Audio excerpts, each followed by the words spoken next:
AirPods Pro with adaptive audio automatically keeps out the sounds you don't want to hear so you can listen to your music, and lowers your music to let in the sounds you do need to hear. Hi there. Hi, what can I get you? I'll have a strawberry mango coconut probiotic smoothie with wheatgrass. Anything else? Extra wheatgrass. Here you go. AirPods Pro with adaptive audio. Available on AirPods Pro 2nd generation when enabled. I've been taking pictures for as long as I can remember. From college to having grandkids to living with prostate cancer. I needed to do something. I talked to my doctor about Xtandi and enzalutamide. Xtandi 40 milligram tablets treats men with prostate cancer that has spread to other parts of the body and responds to a medical or surgical treatment to lower testosterone. Xtandi may cause serious side effects, including seizure, a brain condition called PRESS, allergic reactions, heart disease that can lead to death, falls, and bone fractures. Stop taking Xtandi and get medical help at once if your face, tongue, lip, or throat start swelling. Tell your doctor at once if you faint, have a seizure, quickly worsening headache, decreased alertness, confusion, vision problems, chest pain or discomfort, or shortness of breath. Xtandi can cause harm to an unborn baby or miscarriage. Use birth control during and 3 months after Xtandi. Most common side effects include muscle and joint pain, feeling unusually tired, hot flashes, constipation, less appetite, diarrhea, high blood pressure, bleeding, falls, fractures, and headache. Talk to your doctor and visit Xtandi.com. How's everybody doing?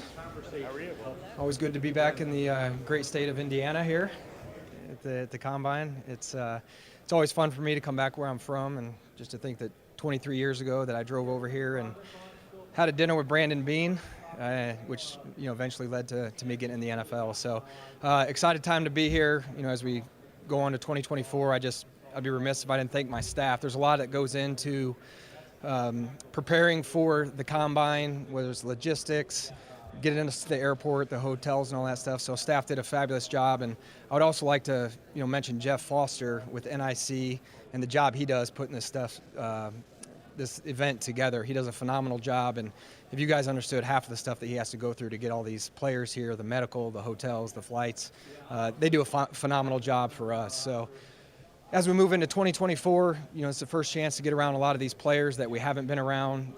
It's important for us. The medical at the Combine is obviously very important for us. Getting around the players in terms of interviews, the workouts, it's a great opportunity for us to really get to start to know these kids and to develop our plan going into 2024. I know you guys are going to have some questions about upcoming free agents on our roster.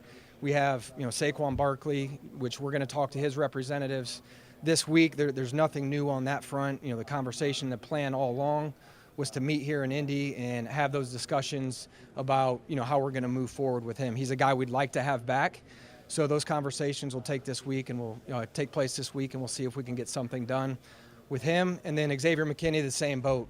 His agent David Maggetto get in here on Friday.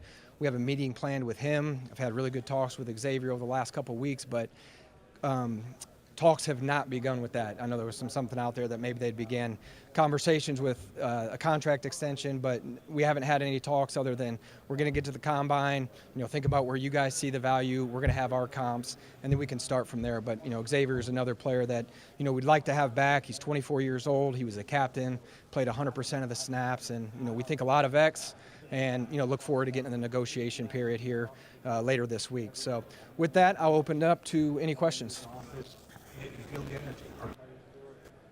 You talked to Daniel about what your plans might be at quarterback in terms of adding somebody and potentially. Will he be sort of in the loop at all on that? Yeah, Daniel's been in there every day. He's been working hard. We've had good conversations, and he understands where we are. He understands that we're going to need to add a quarterback. He's coming off an injury. Tommy DeVito's under contract, and Daniel. So we'll bring in either a veteran quarterback through free agency, and that Tyrod's in the mix there too. We're going to talk to Tyrod's representatives this week, and Tyrod's a true pro. He's been really good for not only Daniel but Tommy DeVito and his progress throughout the year. He's a true pro. So we'll address the position. Again, it can be through free agency, and it doesn't preclude us from doing it in the draft as well.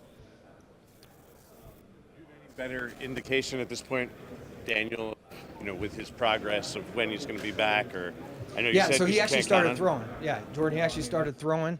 He's been throwing for about 2 weeks stationary now. He's not dropping back or doing any of that stuff. So he is on track. He's doing everything he can to get back. We're optimistic about where he is, and there's some talk in the spring that he may be able to go through, whether it's 7-on-7 or individual throwing routes on air, that he'll be able to do some of that stuff. We probably won't expose him to team activities, but every patient responds differently to surgery. So, knock on wood, we haven't had any setbacks. He hasn't had any setbacks, and if he continues on that pace, he should be ready for the start of training camp.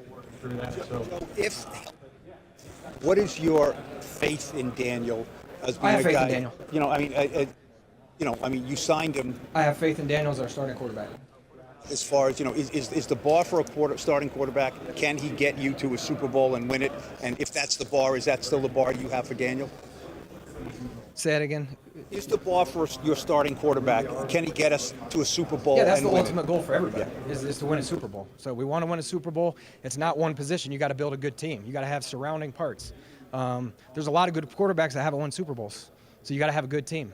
So it's not just the quarterback position. I understand your question, but I think you got to continue to build a team around the quarterback, and it's an important position.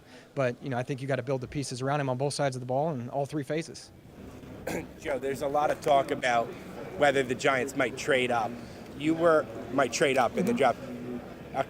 2018, you guys traded up in Buffalo from like 21 to 12 a couple weeks before the draft. The Jets traded up from like 6 to 3 a couple weeks before the draft. When you're trading up weeks before the draft, does that just... It's not saying you would do that, but do you have to like 3 prospects if you're going to pick third, or would you trade up hoping to get one guy at that spot? Yeah, that's interesting, because we were actually, when that happened from 6 to 3, we were actually doing a private workout with Josh Allen. Like literally there in Laramie, Wyoming, Josh is throwing, and Indianapolis traded that pick, and they were 3. And again, you don't know what other teams think of the players or who they're going to get. Obviously, there was some inclination that the Jets were going up to get a quarterback at 3. So I think at that position, and I said it last year, it's a different stratosphere. Like, you got to get around these kids and you got to get to know them. And until you're able to do that, it's hard to make those type of moves. So we were still going through our process at the time in Buffalo to get around those prospects. And then once we were comfortable, I think it's, that's when you make that type of move. So again, this is the start. There's a lot of these prospects. It's the first time we're going to get around them, and we're looking forward to it. But free agency will set the table for some of the decisions we make in the draft. So again, it's an exciting time for us. You wouldn't make a move, like generally speaking, that kind of move for just one guy, right? To know what the teams in front of you are doing. That'd be hard to do until you're on the clock. And again, that's a different occasion. I know the Panthers did it last year. They did it I think the day was March 10th. They traded up to 1. So whatever exposure they had to Bryce Young or C.J. Stroud, whoever their guy was, must have been good enough that they said, we got our guy. And I think that's important, because then if you get around them or you find information out that maybe you're not excited about, you just traded a lot of draft capital to go up and get somebody that now you're uneasy about. So I think you got to be comfortable with the film. You got to be comfortable with who the player is, what the setup's going to be for that player to have success before you do something like that. Comfortable with the state of your roster to give up the assets it would take to do a trade up? Again, the roster's it's fluid. Okay, we still have free agency. The roster could look a lot different in 3 weeks from now based on what we do in free agency. So that's evolving. It's hard to answer right now because the way the roster is going to look, and that'll help set our plan as we go into the draft. Some of it's going to be based on what we do in free agency. And again, the exposure to the players. Given what we saw, no, you're good. Given what we saw last year with the running back market and the available backs this year, what do you make of the free agent market this year for running backs? What do I think of the free agent running back market? Yeah, I mean, there's some good names there. I mean, it's a little bit of a saturated market. There's some guys at different ages that have had success. There's some older guys that have had some success. So it's a diverse group. That's a good question. That's a good question. I can't predict what's going to happen with the running back market. We'll have a better feel here in a couple of weeks once you get into that. When you can start doing the negotiations and the contracts. But yeah, again, three running backs were franchised last year. We'll see if they're franchised again this year, or maybe they're not. What their value is. So there's a lot of uncertainty as you go into free agency because, again, teams can re-sign their players up until. That Wednesday, they can negotiate with him. We can negotiate him starting that Monday. So you'll really get a feel for the market, 13 days from now when we can start negotiating with agents. Unique spot with Saquon because you went through so many, rounds of negotiations, and you usually do that with a guy and be in the same spot the next year. How has his value changed in your mind from where you left it last July 15th, whatever that day was? I wouldn't say his value has changed, especially to the organization. Like He's a captain, he's a leader, he's a hard worker. I think the world of Saquon, and I still think he can play. So my value for Saquon really hasn't changed. unfortunately, throughout the process, starting back in November of 2022, we weren't able to come to an agreement in terms of where we both thought a deal made sense. So we'll circle back again. He has a new agent, Ed Berry, who we have a really good relationship with CAA. Really good guy and does a great job. So look forward to sitting down and having conversations with him. I think we've all grown, Saquon, myself, the organization, through the last 12, 13, 14 months, and Saquon may be in a different place now than he was then in terms of understanding the market and the business side of it, and I'm looking forward to having those conversations with him. Came here last year, you talked about you were juggling a lot of balls. The idea that, you had negotiations with two of your top players, you had the combine process. How much did you learn last year about how to do it, and has your process changed at all? Are there things that you are now going to do differently that maybe you learned from last year? Yeah, I think the process last year was sound. Again, we're always going to evaluate every decision that we make, but when I look back on it, whether it was getting AT done, the deal with Andrew Thomas, the deal with Dexter, we did the deal with Daniel. Unfortunately, we franchised Saquon. We were hoping to get something done with him. Bobby O, I think, was a good addition. Ashawn, Nacho. So I think in terms of free agency, I think the process went well, and we were able to sign some guys that were valuable contributors. Now there's some guys that we wish maybe we thought they would have contributed a little bit more, but I think it was a sound process, and every year is different. We don't have that many young players that we're looking to extend like we had last year. So it's balancing, signing those guys outside the building that can be role players or starters, but also understanding we want to build this through the draft. Like when we took the job, we still want to build the team through the draft and supplement it with free agency, and that's still going to be the case. Did the salary cap inflation last week, unexpected amount, change maybe your perception on using either of the franchise or transition tags? Yeah, that came into play. It really did. I was telling somebody earlier, Friday afternoon, I was watching film, and I get an email, and it's from the league, and it's the salary cap number, and I open it up, and our staff was on vacation through the weekend, so I was in there, and I'm like, oh my gosh, I can't believe how much that went up, because we were very conservative on our estimates in terms of our plans. So it's caused us, we're going to reconvene here and talk about some of those things that you were talking about, because again, we were operating in the 241 to 243. We were being conservative, and it's a pleasant surprise where it ended up coming in. So yeah, we're going to recalibrate and say, okay, now this is what the salary cap is. We didn't think it was going to be this much, and how will that alter our plans, if it'll alter them at all. But looking forward to doing that with my staff later this afternoon. Talk about how you watch film, and I'm just curious, looking at last year's draft class, Jalen Hyatt, Deonte Banks, what are you looking for in your first watch? As soon as you turn on the tape, what are you looking for in these guys' film? Well, it depends what position it is. Yeah, wide receiver, you want me to walk through that? It's the critical factors. We have critical factors and position specifics at every position. So if it's a receiver, you're looking at quickness. Can you separate? Can you catch the ball? That's a requirement for receivers, catch the ball. So athleticism, that's going to jump off the tape. And then you go down the line. There's several things that we look at each position, but those are some of the initial things at receiver. What was it that caught your eye about him? The production, the speed, against very good competition. Did you have one, Kim? Sorry. With Saquon, I'm just wondering if even psychologically off the table, a new agent in place, if maybe this can go smoother this time. Because he wants to be here, and you just told us you want him here. Yeah, and I wouldn't say the franchise tag's off the table. No, I mean, it's. I think the new number, if we were going to franchise somebody for the first time at that position, is like 11.9, and his number's not much more than that. So the salary cap changes your philosophy and how you're going to attack things. So that's not off the table. And again, we don't want to do that. In a perfect world, we don't want to do that again. But again, yeah, we're going to have conversations. We're going to talk through it and see what his. I know he says he wants a fair deal, and I appreciate that. And ultimately, we got to do what's best for the franchise, short term and long term, and we'll take all those things into account. But look forward to meeting with his representatives.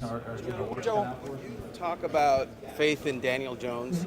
Does that faith rise to precluding drafting a quarterback in the first round, or where we are at 6? We're going to look at everything. We're going to look at all positions, and again, you hope you're not up there again. You don't want to be picking in the top 10 or in the top. But it's a good draft. It's a solid draft across the board, and we're going to have an opportunity to get a good player, and we're going to evaluate all the positions and take the best player we can. Back when you're negotiating with one of your best buddies. Negotiating with Brandon is always difficult because I sat in that room multiple times and watched him negotiate. So I know his tells. I know when he's BSing me, and it's probably a little bit to my advantage, negotiating with him. But it's good to have allies in this business, and if it makes sense, we were able to get that deal done pretty quick. But Brandon's one of my good buddies. I look up to him. He does a great job there, and it's always good to call him if there's a player we're interested in, specifically somebody we drafted and had intimate knowledge of. But it's good negotiating with him. Joe, you know how the locker room about Saquon? You know how the locker room, the players in the room feel about Saquon? Does that impact, how you go about the situation with Saquon? And that was baked into a lot of our contract negotiations last year. I mean, that's why you go to a player like that and you try to extend them and you stretch and you stretch and you stretch, and ultimately you couldn't get something done. But yeah, all that bakes in, or if they don't fit our mold or the makeup that we desire or the locker room, then we'll probably look elsewhere. And it's okay to let players walk now and then if they don't fit that mold. But he's somebody that we'd like to try to get back. What do you think of the top of this quarterback class? What's that? What do you think of the top of this quarterback class in this draft? Yeah, it's not just at the top. There's some guys that are mid-levels that I think will be good number 2s. There's some guys that, can be number 3s in the draft. So, yeah, I think it's a solid draft all over. If you're a smoker or dipper looking to make a change, you really only need one reason to do it. But with Zyn nicotine pouches, you can find many. Zyn is America's #1 nicotine pouch. It's made with only 6 simple ingredients. Plus, Zyn is the only nicotine pouch with a 10-day hassle-free trial. There are lots of options when it comes to nicotine satisfaction, but there's only one Zyn. Find your Zyn online or in a store near you at zyn.com/find. Warning, this product contains nicotine. Nicotine is an addictive chemical. You deserve to treat yourself, so turn your tax refund into a U fund and give yourself a Straight Talk Wireless Extended Silver Unlimited plan and get a new Samsung Galaxy A14 on them. You can get a great everyday value on wireless with Straight Talk's Unlimited plan starting at $25 a line per month for 4 lines. You'll save so much you'll be enjoying that refund all year long. It's the refund that keeps on refunding. Find Straight Talk at straighttalk.com or at your local Walmart store. Taxes and fees not included. Offer valid through 4/14/24 while supplies last. Online only. Must purchase a Straight Talk Extended Silver Unlimited plan to qualify. Limit of 5 phones per customer. Family plan discount with 4 lines, all on the Silver Unlimited plan. Not combinable with autopay discount.